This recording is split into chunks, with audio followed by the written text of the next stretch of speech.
विठ्ठल ढाबेवाला मला रामभाऊंच्या भूताविषयी खरे बोलला की खोटे ते आता त्या मुलाने चहा पिल्यावरच मला कळणार होते. त्यामुळे मी त्या मुलाने चहा पिण्याची वाट पाहू लागलो आणि शेवटी त्या मुलाने चहा पिलाच. त्याने चहा पिताच सर्व भूत त्यांच्या भयंकर आवाजात रडायला आणि किंचाळायला लागली आणि त्यांच्या खऱ्या रूपात आली. त्यांचे शरीर चेंगरलेले आणि रक्ताळलेले होते. तोंडाचे जबडे तुटून खाली लोंबत होते.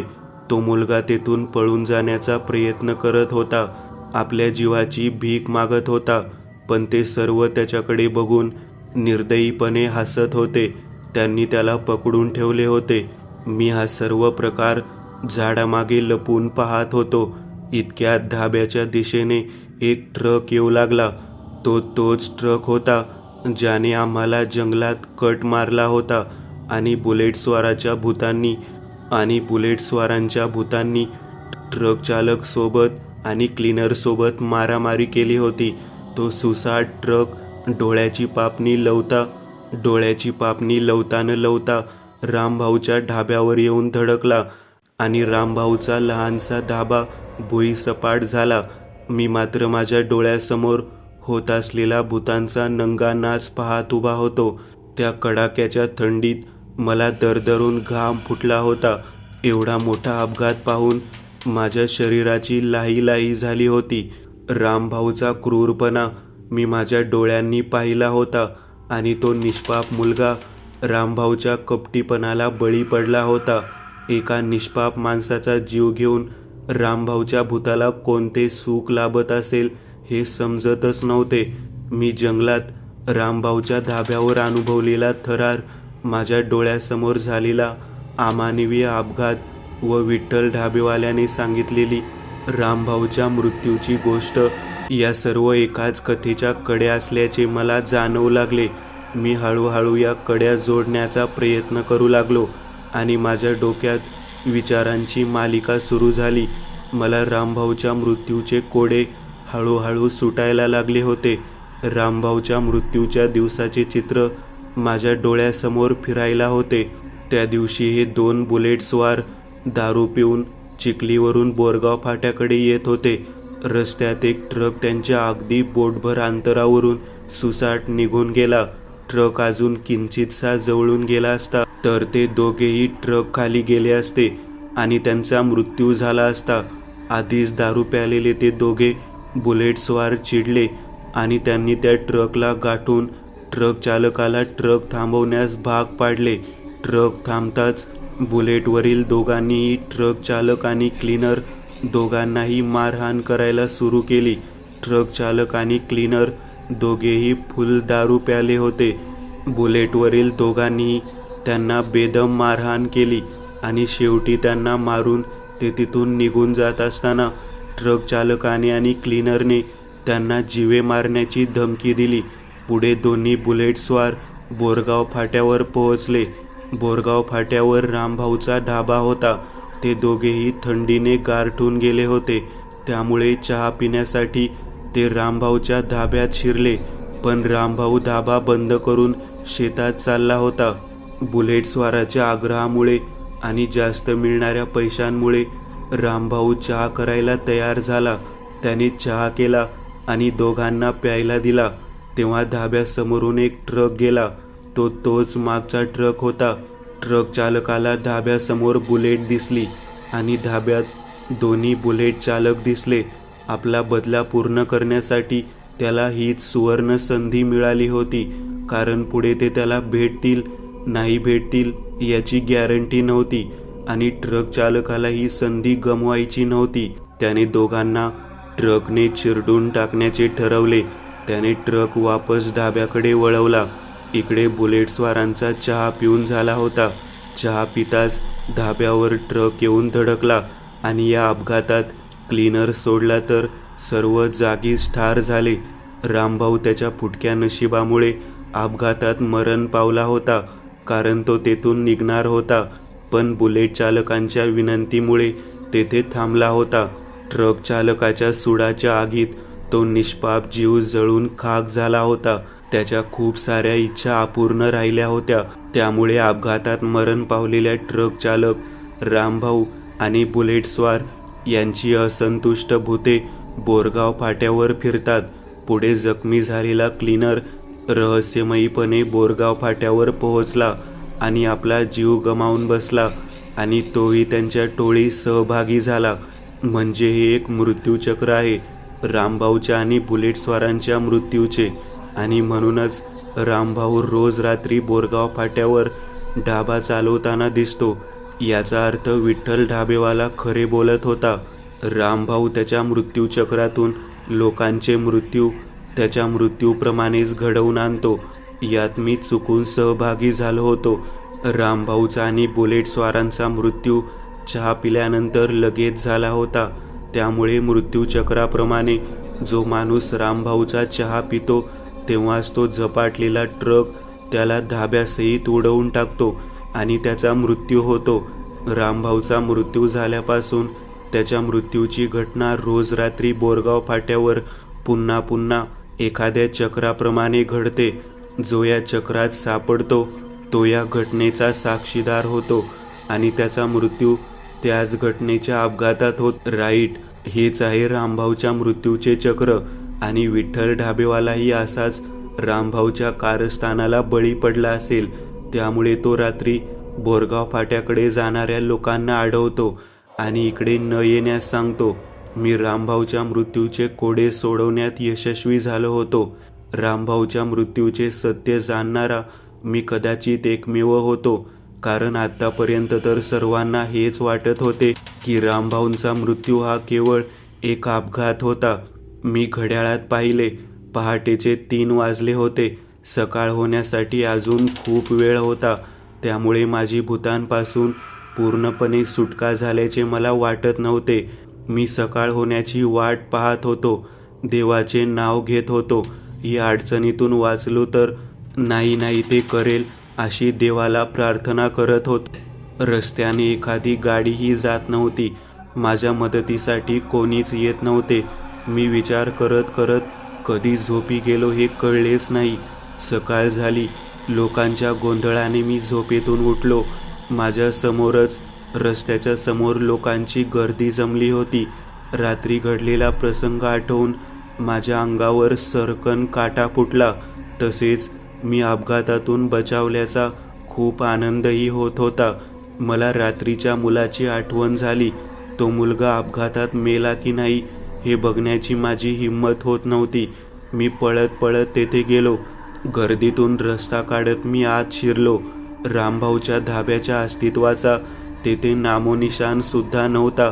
तेथे त्या मुलाची चक्काचूर झालेली काळी अवेंजर होती.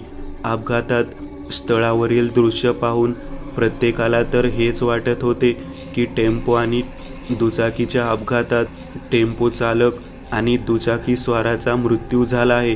पण सत्य मी माझ्या डोळ्याने पाहिले होते.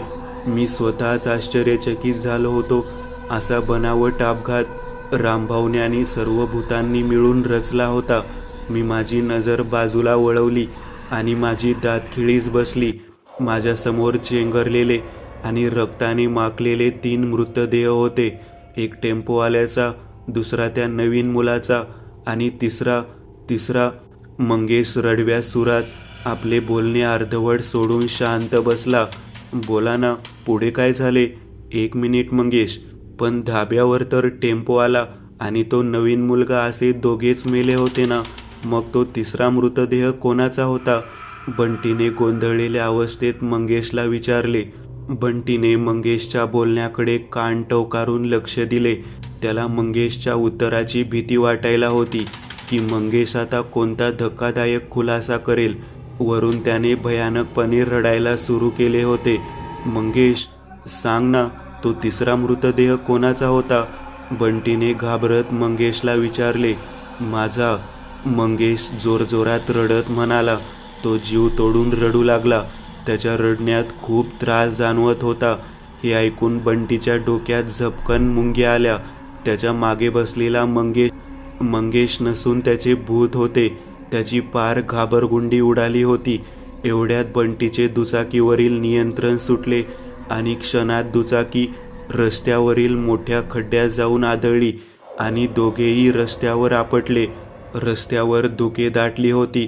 त्यात रस्त्यावर उडणाऱ्या धुळीने भर टाकली. सगळीकडे स्मशान शांतता पसरली. कुठेस बंटी, कुठेस बंटी? मंगेश कणत कणत डोके पकडून म्हणाला.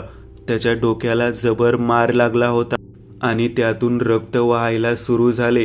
त्याने आजूबाजूला पाहिले, पण बंटी कुठेच दिसत नव्हता आणि त्याची दुचाकीही कुठे दिसत नव्हती.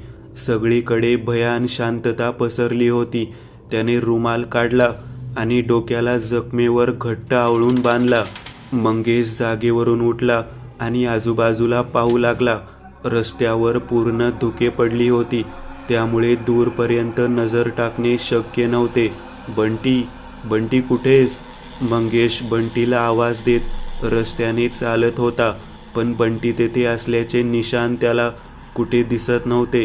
त्यामुळे त्याला वाटले की बंटी त्याला या अंधाऱ्या जंगलात निर्मनुष्य रस्त्यावर एकटेच सोडून गेला. बंटीसोबत केलेली चेष्टा त्याला खूप महागात पडली होती. आता त्याच्याकडे या अंधाऱ्या जंगलात जीर्ण रस्त्यावर जखमी अवस्थेत दुसऱ्या वाहनांची वाट पाहण्याशिवाय दुसरा कोणताच पर्याय नव्हता. तो विचार करत रस्त्याने चालतच होता की रस्त्याच्या कडेला विखुरलेल्या धुक्यांतून त्याला बंटीची दुचाकी दिसली. तसा तो खुश झाला. गाडी इथे आहे म्हणजे बंटीही इथेच असेल, तो मनाशीच बोलला. मागे दुचाकी जवळ आला. दुचाकीजवळ बंटी नव्हता. बंटी कुठेस? त्याने बंटीला आवाज दिला. त्याला कळून चुकले की बंटी त्याला भूत समजत आहे, त्यामुळे तो समोर येत नाहीये. त्यामुळे मंगेशने मोठ्याने बोलायला सुरू. बंटी, मला माहीत आहे तू इथेच कुठेतरी लपला आहेस. घाबरू नकोस, मी भूत नाही. मी फक्त तुझी चेष्टा केली होती. वाटल्यास हे बघ माझे पाय. मंगेशने आपल्या पायांवर मोबाईलची टॉर्च लावून चारही बाजूंनी फिरून आपले पाय दाखवले, पण तरीही बंटी समोर येत नव्हता. बंटी, बघितले नाहीस का? मी भूत नाही. ते खरंच मी भूत नाही. मी फक्त तुझी चेष्टा केली. त्या दिवशी अपघात स्थळावर मी फक्त 2च मृतदेह पाहिले होते, एक टेम्पोवाल्याचा आणि दुसरा त्या नवीन मुलाचा. मी खरेच भूतांच्या तावडीतून बचावलो होतो. मी फक्त तुला घाबरवण्यासाठी खोटे बोललो. मला माहीत होते की तुला माझ्या खटाऱ्या बाईकवर, जुन्या सिगारेटवर आणि माझ्या बदललेल्या चेहऱ्याच्या रंगावर संशय येत होता. पण खरंच माझी गाडी 3 महिन्यांपासून गॅरेजमध्ये होती, त्यामुळे गंजली आहे. आणि जुनी सिगारेट मी एका टपरीवाल्याकडून फुकट घेतली होती. तो ती सिगारेटची पाकिटे फेकणार होता. मी त्याला म्हणालो की एवढी क्यूट वस्तू तू टाकून कशी देणार? दे, मी घेऊन जातो. आणि मी सिगारेटची 10-12 पाकिटे घेऊन आलो. आणि प्रश्न राहिला माझ्या बदललेल्या काळ्या कुट्ट चेहऱ्यात. तर ते कॉस्मॅटिक्समुळे झालं आहे. मला माहीत होतं की तू मला भूत समजायला लागला आहेस, त्यामुळे मी मुद्दाम चाचपल्यासारखे केले तुला घाबरवण्यासाठी. जेव्हा तू मला बोरगाव फाट्याविषयी विचारले तेव्हा तुला घाबरवण्यासाठी मी तुला 3 मृतदेह पाहिल्याचे सांगितले. आणि तुला प्रश्न पडला असेल की बोरगाव फाट्यावर भूत आहेत हे माहीत असूनही मी इकडे एवढ्या रात्री कसा काय येतो? देवाच्या कृपेने मी त्या रात्री वाचलो आणि मी त्या रात्री माझ्यासोबत घडलेला प्रसंग बोरगावातील लोकांना सांगितला. तेव्हा अजून अपघात रोखण्यासाठी गावातील लोकांनी रामभाऊच्या मुक्तीसाठी बोरगाव फाट्यावर पूजापाठ, त्याच्या सर्व अपूर्ण इच्छा पूर्ण केल्या. गावातील लोकांनी पैसे जमा करून रामभाऊंच्या मुलीचे लग्न लावून दिले. त्याच्यावर असलेले कर्ज माफ करण्यात आले आणि तेव्हापासून रात्री बोरगाव फाट्यावर रामभाऊंचा ढाबा दिसण्यास बंद झाला. बोरगाव फाट्यावरील अपघातांची मालिका बंद झाली.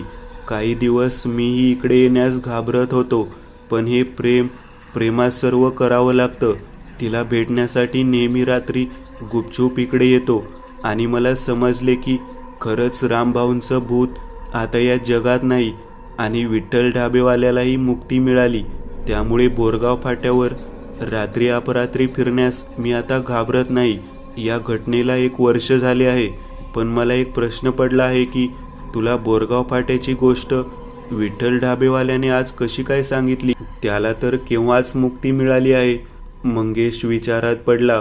बरं मी तुझी माफी मागतो. I am so sorry. आता तरी समोर ये. पण तरीही बंटी त्याच्या समोर येत नव्हता. मंगेश चालत चालत बोलू लागला, ओके, तुला अजूनही वाटत आहे का की मी भूत आहे? हे बघ, मला जखम झाली आहे आणि त्यातून रक्त येत आहे. मी भूत असतो तर मला जखमही झाली नसती आणि त्यातून रक्तही आलं नसतं. तेवढ्यात त्याच्या कानावर मागून कसली तरी चुळबुळ पडली. त्याने मागे वळून पाहिले. तो गाडीपासून थोड्याच अंतरावर आला होता आणि गाडीच्या पलीकडे असलेले झुडूप हालत होते. बंटी, तूच आहेस ना? मंगेश म्हणाला. पण तरीही बंटीने काहीच उत्तर दिले नाही. तो त्या झुडपाकडे हळूहळू दबक्या पावलांनी जाऊ लागला. तेवढ्यात तो कोणत्या तरी वस्तूला ठेचकाळून खाली पडला. त्याने टॉर्च त्या वस्तूकडे वळवली आणि जोरात ओरडला, फटफटी. पण मगाशी तर येथे नव्हती, मग आता आली कुठून? त्याच्या रस्त्यात एक जुनाट फटफटी पडली होती, जी काहीशी गंजलेली होती. तो फटफटी पाहत होता. फटफटीचे बरेचसे पार्ट्स तुटलेले आणि घासलेले होते. म्हणजे फटफटीचा अपघात झाला होता आणि ती चालायच्या लायकीची नाही आणि त्यामुळे इथे अशी धूळ खात पडली आहे. पण त्याला प्रश्न पडला की बंटीच्या गाडीपासून इथपर्यंत येत असताना मगाशी मी ठेचकाळलो का नाही आणि आता वापस गाडीकडे येत असताना मी कसा काय धडकलो? तो फटफटीला नीट निरखून पाहत होता. फटफटीचे हेड गायब होते. तोच त्याच्या डोक्यात एक विचार येऊन गेला. फटफटी विना हेड आणि विना एक रिअर मिरर आणि त्याच्या अंगावर सरकन काटा उभा राहिला. त्याला आता या अंधाऱ्या रात्रीची भीती वाटायला होती. हा बोरगाव फाटा तर नाही ना? तो मनाशीच घाबरून म्हणाला. त्याने पटकन फटफटीचा काच पाहिला. तिचे दोन्ही रिअर मिरर गायब होते आणि त्याने सुटकेचा निश्वास सोडला. पण मी ना कसलेही विचार करतो. रामभाऊला तर केव्हाच मुक्ती मिळाली, मग आता त्याची फटफटी कशाला येईल इथे? तो नेमळटासारखे हसून स्वतःशीच बोलला. तो त्याच्या जागेवरून उठला. त्याने मागे वळून पाहिले. समोरच्या झुडपांची होत असलेली हालचाल आता बंद झाली होती. मंगेश त्या झुडपापाशी आला. बंटी. मंगेश घाबरून कोरड्या पडलेल्या घशात ताकद एकवटून भित्र्या मांजरासारखा बोलला. तसे ते झुडूप पुन्हा हलले. बंटी, बाहेर ये. मी आहे मंगेश, तो घाबरून म्हणाला. तसे ते झुडूप अजून हलले. बंटी, बाहेर ये यार, मी आधीच खूप घाबरलेलो आहे. अजून भीती दाखवू नकोस. मला माहीत आहे झुडपामागे तूच आहेस. झुडपात हात घालून आत डोकावून पाहण्याची त्याला भीती वाटत होती. बंटी, घाबरून म्हणत त्याने झुडूप सरकवण्यासाठी आपला एक हात समोर केला. त्याचा थरथरता हात झुडपाला सरकवणारच होता की तेवढ्यात झाप असा आवाज आला आणि मंगेश दचकून मागे सरकला. आवाज त्याच्या पाठीमागून आला होता. तो आवाज एका चारचाकी वाहनाचा दरवाजा बंद करण्याचा होता. त्याने हळूच मागे वळून पाहिले. दाट पसरलेल्या धुक्यांनी समोरचे काहीच दिसत नव्हते. थोडीशी हिंमत एकवटून तो त्या दिशेने चालायला लागला. हळूच रस्त्यात आडवी पडलेली फटफटी त्याने ओलांडली आणि देवाचे नाव घेत तो दबक्या पावलांनी समोर नजर रोखून चालू लागला.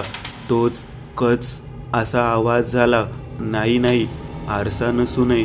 प्लीज देवा, आरसा नसू नये.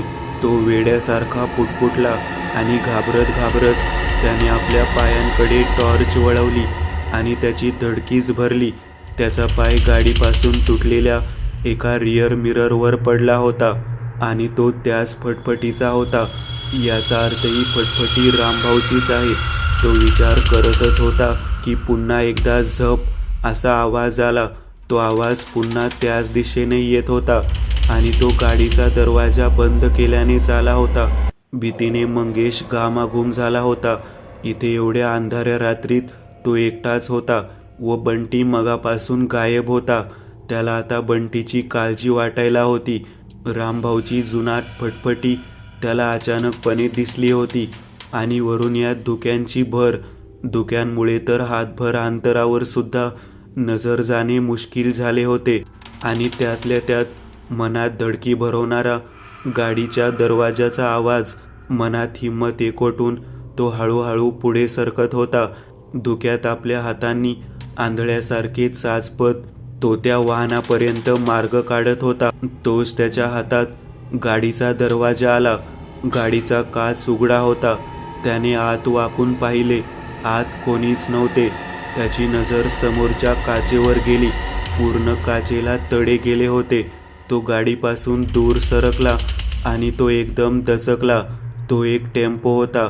न्यू जनता टप मेकर, वाकडी. त्याने टपावरचे नाव वाचले. हा टेम्पो त्याच्या ओळखीचा होता. त्याने पुढे सरकून टेम्पोत वाकून पाहिले. त्याला टेम्पोची चावी दिसली, अगदी तेच की चेन असलेली, आणि त्याला कळून चुकले की हा टेम्पो त्याच टेम्पोवाल्याचा आहे. त्याने मागे वळून पाहिले. त्याच्या नजरेस ते उंच वाळलेले वडाचे झाड दृष्टीस पडले. खाट खाट त्याच्या कानावर आवाज पडला. रांजण. तो घाबरून बडबडला. त्याची हिंमत होत नव्हती त्या आवाजाच्या दिशेने पाहण्याची, पण तरीही थरथर कापत त्याने आपली मान वळवली आणि त्याला तोच रांजण दिसला आणि नकळत त्याच्या तोंडातून शब्द बाहेर पडले, बोरगाव फाटा. मंगेशला कळून चुकले होते की तो बोरगाव फाट्यावर पोहोचला आहे.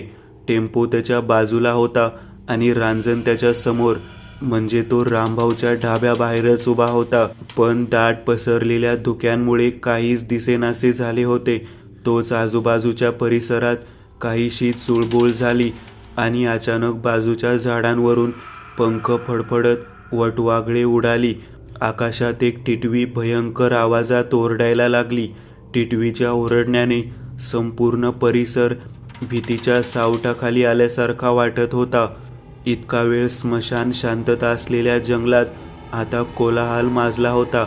आकाशात गिरट्या मारणारी टिटवी आपल्यासोबत अशुभ घटनेचा संकेत घेऊन आली होती. त्या टिटवीचे ओरडणे मंगेशच्या हृदयात भीती निर्माण करून गेले होते. भीतीने त्याचा जीव अर्धा झाला होता. तोच दाट धुक्यातून कोणाच्या तरी हसण्याचा आवाज आला. टिटव्यांनी ओरडणे बंद केले आणि त्या दाट धुक्यात गायब झाल्या. मंगेश पटकन टेम्पोच्या मागे लपला आणि त्याने आवाजाच्या दिशेने पाहिले. दाट धुके आता विखुरायला लागले होते. विखुरलेल्या धुक्यांतून दिव्याचा लुकलुकता प्रकाश त्याच्यापर्यंत पोहोचत होता आणि क्षणातच रामभाऊंचा टुमदार पण भयानक ढाबा त्याच्या दृष्टीस पडला आणि तो पायापासून डोक्यापर्यंत पार हादरून गेला. रामभाऊचा ढाबा आज इतक्या दिवसांनी कोणाच्या तरी नजरेस पडला असेल. ढाब्यातून माणसांच्या बोलण्याचा आवाज अजूनही येतच होता. धुके सरकून ढाबा अगदी स्पष्ट दिसत होता. ढाब्यात पुन्हा तेच लोक होते. टेम्पोवाला, 2 बुलेटस्वार, रामभाऊ आणि तो एक मुलगा. तो मुलगा त्यांच्यासोबत मिळून मिसळून गप्पा मारत होता. मंगेशच्या डोळ्यासमोर त्या रात्री घडलेला प्रसंग येत होता. ढाब्यात तेच लोक होते आणि अगदी तेच बोलणे. ढाब्याबाहेर टेम्पोच्या समोर खाट खाट आवाज करणारा रांजण, ते उंच वडाचे झाड आणि गाड्यांचा क्रम. त्याने पटकन बाजूला पाहिले. टेम्पोच्या बाजूला बुलेटच्या बाजूला रामभाऊची फटफटी आणि फटफटीच्या बाजूला काळी अवेंजर बंटीची. गाड्यांचा क्रमही अगदी तोच. क्षणातच मंगेश जागच्या जागेवर थरथर कापायला लागला. याचा अर्थ खाट खाट तो रांजण पुन्हा वाजला आणि त्या मुलाने मागे वळून पाहिले. बंटी. मंगेश आश्चर्याने बोंबलला. याचा अर्थ त्या रात्री ढाब्यात मेलेला तो नवीन मुलगा बंटी होता. पण बंटीचे भूत वापस का आले? ढाब्यात पुन्हा एकदा भूतांची जत्रा जमली होती. मेजवानीसाठी, प्रवाशाच्या आणि ग्राहकांच्या प्रतीक्षेत. आणि यावेळेस ग्राहक तो स्वतः होता. पण मुक्ती मिळूनही सर्व भूत वापस कसे काय आले तो विचार करत होता. मुडदे कधी विसरत नाहीत, ते सूड घेण्यासाठी वापस येतात हे तर त्याने ऐकलेच होते. पण त्याला प्रसिद्ध भयकथा लेखक डॉक्टर विदूषक रानडे यांची भयकथा मुक्तीनंतरचा सूड आठवली, ज्यात ते पुस्तकात सांगतात की होम हवन पूजापाठ करून पळवलेल्या सर्वच भूतांना मुक्ती मिळत नाही. त्यातील काही भूत काही दिवस शांत असतात ते स्वतःचे अस्तित्व दाखवून देत नाहीत. मांत्रिकांच्या भीतीने ते मुक्ती मिळवल्याचे दाखवतात, पण याच जगात असतात आणि सर्व वातावरण ठीक झाल्यावर संधी साधून पुन्हा उपद्रव माजवून आपला सूड घेतात. काय बंटी आपल्या मृत्यूचा बदला घेण्यासाठी तर आला नसेल ना? जर हे खरे असेल तर तो मला सोडणार नाही, तो घाबरून स्वतःशीच बोलला. त्या रात्रीचे एक निर्दयी रहस्य मंगेशने सर्वांपासून लपवून ठेवले होते. त्याने डोळे बंद केले आणि देवाला प्रार्थना केली, देवा प्लीज वाचव, प्लीज. वाचलो तर तुम्हाला 21 मोदकांचा भोग चढवील. प्रार्थना करताच त्याला चारही बाजूंनी जोरजोरात हसण्याचा आवाज आला आणि जेव्हा त्याने डोळे उघडून पाहिले तेव्हा तुटके फुटके तोंड आणि चेंगरलेले शरीर असलेले एक भूत त्याच्या समोर बसले होते. मंगेशने आजूबाजूला पाहिले. त्याच्या चारही बाजूंनी चेंगरलेले शरीर असणारी भूतं होती, जी लोंबते जबडे घेऊन भयानकपणे कर्कश आवाजात हसत होती. आणि मंगेश स्वतः एका खुर्चीवर चक्क रामभाऊच्या ढाब्यात बसला होता. ढाब्यात रक्ताचा सडा पडला होता. सर्वत्र काचांचे तुकडे पसरले होते. जवळच्या एका टेबलाखाली रक्ताने भिजलेले कपड्यासारखे शिवलेले फाटके पोते पडले होते. खूप भयानक दृश्य होतं ते. असं वाटत होतं की आत्ताच येथे एखादा मोठा नरसंहार झाला आहे. सर्व भूतांचे कपडे फाटलेले आणि मळके होते. त्यांच्या अंगावरच्या जखमा हळूहळू भरून येत होत्या.